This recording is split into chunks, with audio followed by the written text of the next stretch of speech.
The Illyrian Ascendancy. Probus, soldier-to-soldier emperor.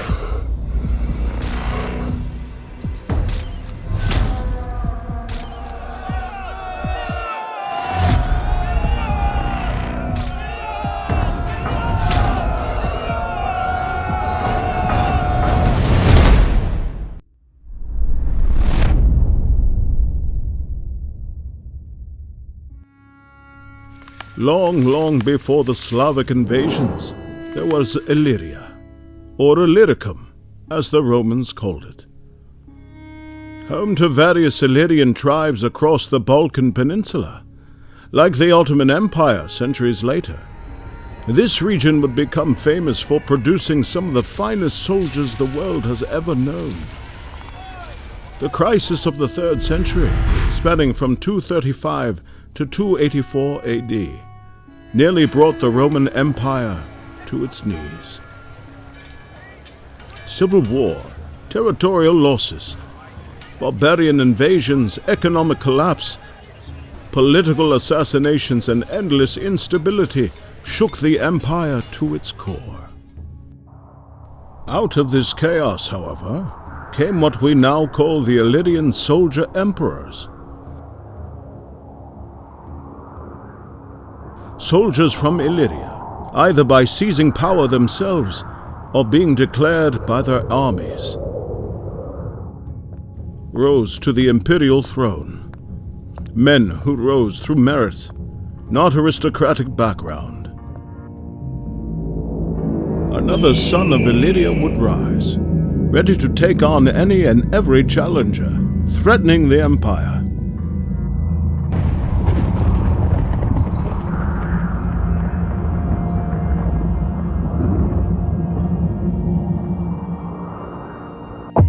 Probus was born in 232 AD in Sirmium in Pannonia. Sirmium would produce a number of Illyrian soldier emperors. Some sources claim Probus's father was an administrator in the empire, but historian and politician Aurelius Victor says Probus sprung from a rustic father devoted to the fields, named Dalmatius.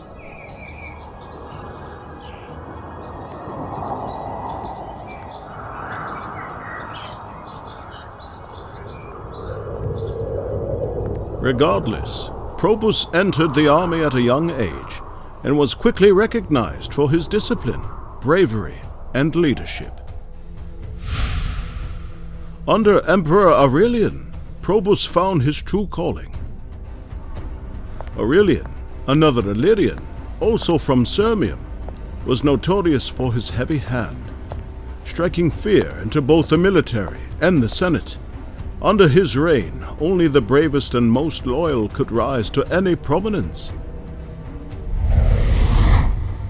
Probus proved himself through campaigns in Illyria and along the Danube, crushing barbarian invasions and securing the frontier. His victories would enable Aurelian to earn one of Rome's rarest honors, the title of Restitutor Orbis, or Restorer of the World, as the empire was inching closer to reunification. Fate, however, is never easy to predict. The nearly invincible Aurelian met his end at the hands of his own soldiers. Despite Probus's immense respect, Tacitus was immediately chosen by the Senate and declared the new emperor. Probus remained loyal, accepting his assignment to the east, where he went on to crush Goth and Heruli invasions.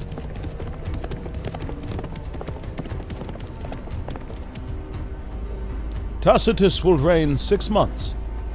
Depending on the source, he died of either ill health or an assassination. Regardless, Tacitus's half-brother Florianus, in the west, was crowned by his legions. In the far east, across the sun-scorched plains of Asia Minor, Probus is declared emperor by his own men. An empire cannot serve two masters. The stage is set, and Probus marches westward towards his destiny, prepared for a winner-take-all clash against Florianus. While on his way, a grueling battle ensues at Tarsus. Probus wins and continues his march. However, after just 88 days in power, Florianus's troops mutiny and kill him. Probus grants amnesty to Florianus's followers and absorbs his soldiers into his army. While the Historia Augusta can be viewed with skepticism, in the case of Probus, these words are a reality few could deny. Probus had made the whole world know the power of Roman arms once again. An excerpt says, "Then Manlius Statianus, who was the elder senator, spoke thus. Fathers of the Senate, thanks to the immortal gods, and above the rest to Jupiter, we have no want now of either Aurelian, or Alexander Severus, Trajan, or Claudius. We have all things and all their virtues in this one princeps, the knowledge of war, clemency, an exemplary way of guiding the commonwealth, and assurance of every virtue. What part of the world is there to which he has not made known his victorious arms? Witness the Marmaridae defeated on African soil. Witness the Franks, whom he overthrew in their impassable marshes. Witness the Germans and Alemanni, whom he repulsed from the banks of the Rhine. What shall I say about the Sarmatians, Goths, Parthians, Persians, and Pontus? The trophies of Probus flourish everywhere. Probus was now recognized emperor of the Roman Empire. Though he had claimed the world, he had not forgotten the man who held it first, Aurelian, fellow Illyrian, restorer of the world, and perhaps the only man Probus ever truly admired, had been cut down not by enemies, but by cowards in his own ranks. No soldier had yet paid the price for that betrayal, but Probus remembered. According to historian Zosimus, Probus planned his vengeance carefully. A feast was arranged. The murderers were invited, unsuspecting, in a company of loyal soldiers. Probus excused himself to a high balcony where he could watch, not as host, but as executioner. At his signal, the murderers were executed until only one remained. Assumedly, the kingpin, this man was spared the sword. Instead, Probus had him burned alive.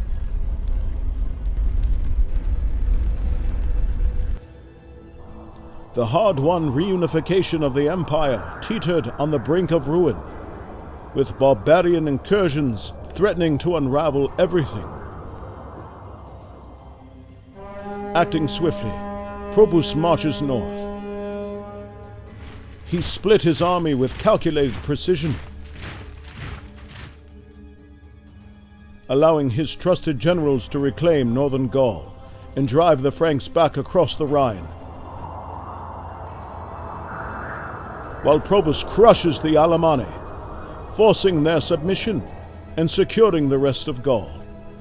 Then, although outnumbered and deep in hostile terrain, Probus went on to invade Germania.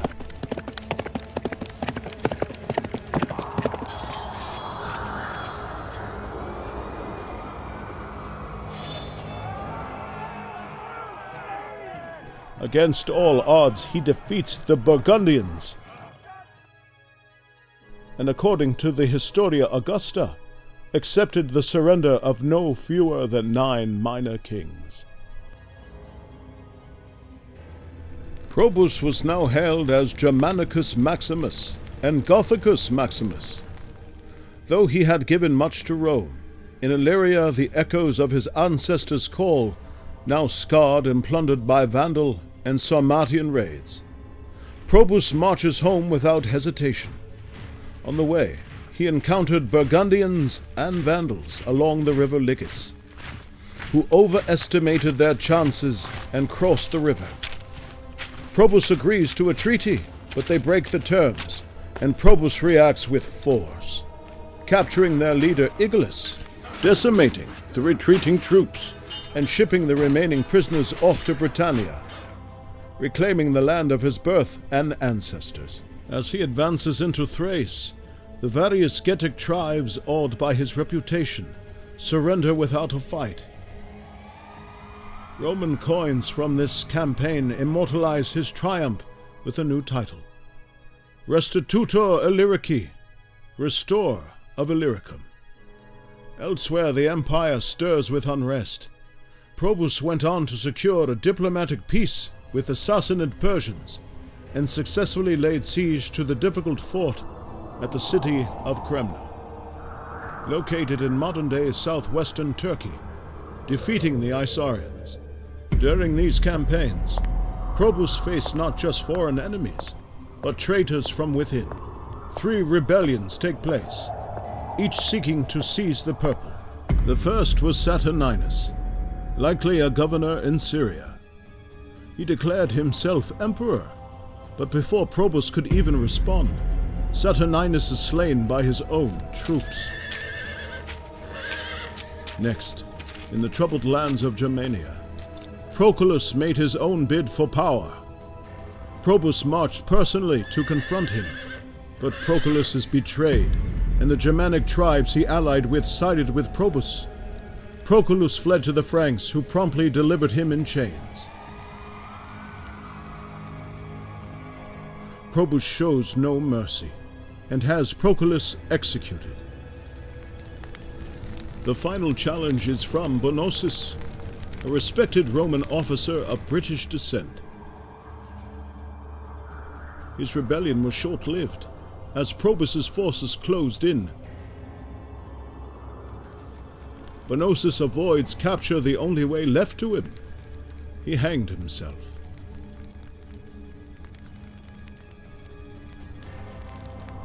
With peace hard won, Probus turns from war to reconstruction. He orders the planting of vineyards across Gaul, Spain, and his native land of Illyria, reviving agriculture and breathing life into shattered economies. Even former enemies find a place in his vision. Barbarian tribes, once scourges of the frontier, are shown mercy.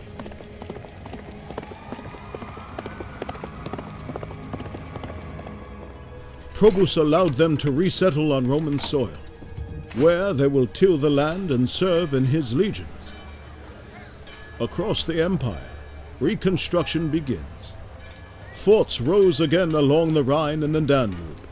Cities are rebuilt, roads are repaired, the frontiers are strengthened.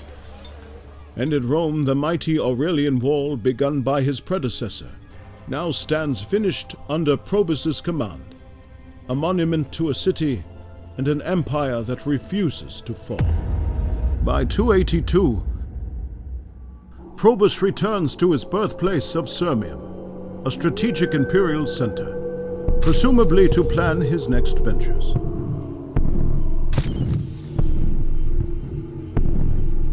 However, fate had one last twist in store for him. Whether his soldiers wearied of labor, peace, or discipline, we cannot say.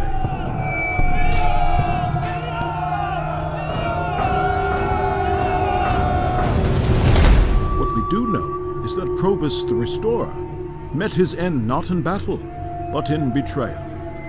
He was killed by his own soldiers. The Gallic Carus would take over as emperor. The man who rebuilt the empire's walls was cut down by the very hands that raised them. From what we know, Carus does not avenge those soldiers as Probus did for Aurelian. Icarus will die almost a year later, when it's said he was struck by a bolt of lightning. It's not clear if Probus ordered the hit. Probus had achieved the impossible. He had brought order to a fractured empire, crushed rebellions, and rooted enemies on every frontier. He didn't just win battles. He sowed the seeds of lasting peace. Unlike many of his predecessors, Probus maintained strong relations with the Senate and refrained from religious persecution. He became a model for the future Illyrian soldier emperors who served in his army. Men like Diocletian, later credited as saving the empire, and Constantius Chlorus, father of Constantine the Great. His legacy endures in the coins that bear his image, many of which are inscribed with Invictus, or Unconquered,